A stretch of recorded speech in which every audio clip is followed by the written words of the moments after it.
Eh bien bonjour tout le monde, aujourd'hui on se retrouve pour une nouvelle vidéo. Donc avant de commencer la vidéo, je tiens à m'excuser pour le manque de vidéos durant ces 2 dernières semaines. Donc en fait j'ai eu beaucoup d'évaluations à l'école. Et donc j'ai pas eu le temps de faire les vidéos. Donc j'ai préféré bien sûr me consacrer aux études avant les loisirs quoi. Je vais vous parler de pas mal de changements. Enfin, pas mal de changements, il y a eu quelques changements, dont un, principalement. Je vais vous faire montrer ça tout de suite. Donc en fait, mon ancien filtre qui est juste ici, a lâché, donc il ne fonctionne plus. Donc j'ai dû le changer. Et il n'était pas assez puissant, donc j'ai acheté un beaucoup plus puissant. Donc c'est ce filtre là que j'ai payé 12 €.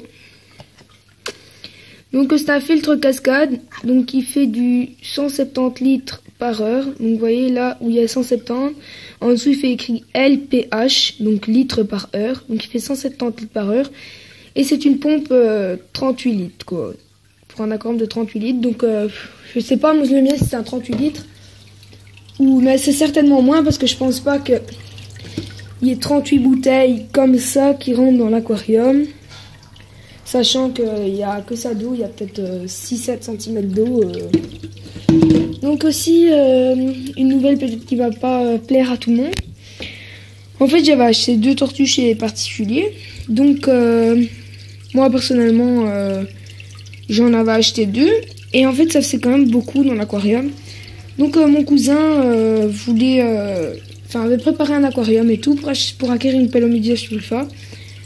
Et comme son terrain était prêt et qu'il n'avait pas de tortue dedans, je lui ai proposé de lui donner une tortue. Parce que déjà j'en avais beaucoup et comme ça ça fait beaucoup plus d'espace. Donc il a accepté, je lui ai donné. Il me reste la plus petite, enfin la plus grande des deux. Il a choisi la plus petite parce que son aquarium est plus petit que le mien. Donc voilà, après il n'y a plus grand chose. Donc à part ça, voilà. Donc après il y a le nouveau filtre, donc avec le filtre à air, comme ça. Vous voyez ici il y a la petite ventouse. Puis ça rejoint ici dans les trucs, donc voilà. Et puis ça donne une cascade. Donc elle est pas mal, elle fait du 178 heures que j'ai dit. Donc là on a la Pelomédusa subrufa. Donc quand mon cousin devra aller chercher sa tortue, enfin quand il ira chercher sa tortue, j'irai certainement avec, je vais lui demander si je pourrais aller avec. Et je ferai peut-être une vidéo où je parle pas, où je vous ferai montrer un petit peu le magasin où j'achète mes reptiles. Et je mettrai un peu de musique, donc quand je vous ferai montrer la vidéo, je mettrai un peu de musique. Ça pourrait être assez sympa, donc dites-moi en commentaire si vous voulez, si vous ne voulez pas. Après, au niveau des poissons, donc rien n'a changé. Donc le petit là-bas et les deux là, les deux jaunes. Couple fidèle. Donc ici, la tortue de Floride que j'ai déjà depuis quelques semaines. La Pelomédusa, ça fait peut-être 2 mois, 1 mois et demi, 2 mois que je l'ai. Et l'autre petite qui est en dessous, ça fait peut-être 3-4 jours que je l'ai. Peut-être une semaine maximum. Donc après, on passe au Bernard l'ermite terrestre. Donc il s'est enterré. Enfin, il s'est pas vraiment totalement enterré. Il a juste creusé un trou, donc je le dérange pas. Je le mets quand même à manger parce que peut-être qu'il sort de la journée. Vous voyez, il est là. Je vais essayer d'ouvrir. On va pas trop le déranger parce que il est en période de nuit. Il est là. Donc bien sûr, j'humidifie tous les jours. Comment je pourrais vous faire montrer mieux que ça? Voilà, ouais, là on le voit bien, il s'est bien enterré. Quand c'est dans des périodes comme ça, il faut pas vraiment essayer de les ennuyer ou de les sortir, faut les laisser. Comme ça peut durer 3 jours, comme ça peut durer 1 mois, voire 2. C'est ça qu'il faut bien réfléchir avant d'acheter cet animal. Même des tortues, hein, faut pas prendre ça sur un coup de tête. Faut bien se préparer avant de l'acquérir. En sachant que c'est pas des jouets. C'est des animaux qui vivent quoi. Hein. Faut pas faut pas les laisser tomber, quoi. Donc après on a le Pogona, le Pogomale, qui a mangé des verres de farine aujourd'hui et qui mange ici, je vais vous montrer, de la tomate. Donc de la tomate, faut pas en donner. Donc désolé, mais j'ai reçu un message. Donc il faut pas vraiment en donner de trop parce que c'est nocif, quoi. Enfin, pas que c'est nocif, mais c'est un fruit rouge, quoi. C'est juteux. Donc faut en donner. Moi depuis que je l'ai, donc ça va faire bientôt 1 an que je vais l'avoir, que je l'ai, le Pogona. Et faut surtout pas lui en donner de trop. Donc moi je viens seulement de lui en donner aujourd'hui, donc il en a mangé un peu. Donc toujours supposer le calcium, bien sûr. Faut pas négliger ce truc là parce que il y en a qui disent oui je mets une ampulée, mais le calcium je ne mets pas sur la nourriture, ben faut quand même en mettre, c'est obligatoire. Donc le Pogona il a fait un bain, il s'est bien hydraté et tout.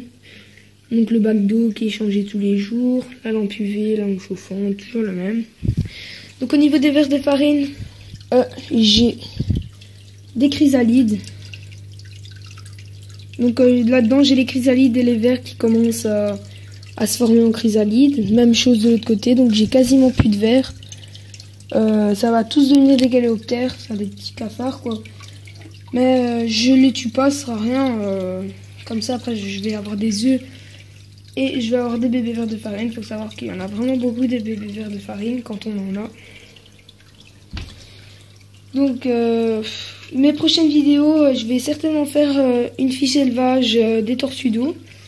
Parce que la première fiche d'élevage en fait, c'était sur ma Pelomédusa subrufa. Après au niveau des tortues, j'ai vraiment plus fait de vidéos. Donc Pogona, j'en ai fait une deuxième il n'y a pas longtemps.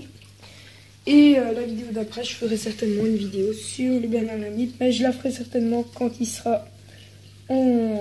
aura fini sa venue. Donc au niveau des coquilles, je vais peut-être en racheter. Je sais pas certain parce que j'en ai 3. Mais je vais en racheter des plus petites parce que j'en ai 3 et j'en ai 2 sur 3 qui sont beaucoup trop grandes pour elle. Pour lui plutôt parce que c'est un mâle. Et je compte acheter pour mon aquarium, plutôt mon bac, mon terrarium pour mon Pogona et ma Fauna Box pour mon Bernard Lamite terrestre. Je compte acheter 3 thermomètres à sonde. Donc c'est des thermomètres chinois qui coûtent 1,99 € avec 100 vie. Enfin, il n'y a pas de frais de port. C'est des tout petits thermomètres comme ça, quoi, des thermomètres digitales. Je compte en acheter 3, donc ça me fera une somme d'à peu près 5 €. Ce qui n'est vraiment pas cher. Et qui sont beaucoup plus précis par exemple que ces thermomètres. Même s'ils sont précis, mais quand il y a trop de courant d'eau ou que la lampe foire un peu, ça baisse vite de température ou ça monte vite. Donc désolé, mon téléphone est déchargé. Après... qu'est-ce que je peux vous dire d'autre? Ben voilà, en fait, maintenant, oui, qu'est-ce que je fais? C'est que je nourris mes tortues en dehors d'un bac. Avant, je les nourrissais dans le bac. Ben maintenant, je les nourris en dehors. Tout simplement parce que ça fait beaucoup moins de saleté. Donc là, on voit la tortue qui sort, la plus petite. Celle-là que j'ai gardée, enfin, que mon cousin n'a pas choisi. Donc, pour toi, d'ailleurs, mon cousin, donc, je ferai une vidéo... sur la Pelomédusa subrufa dans pas longtemps pour essayer que tu t'informes un peu plus. Donc voilà, n'oubliez pas de vous abonner, de lâcher un commentaire ou un pouce vert. Donc ciao les gens.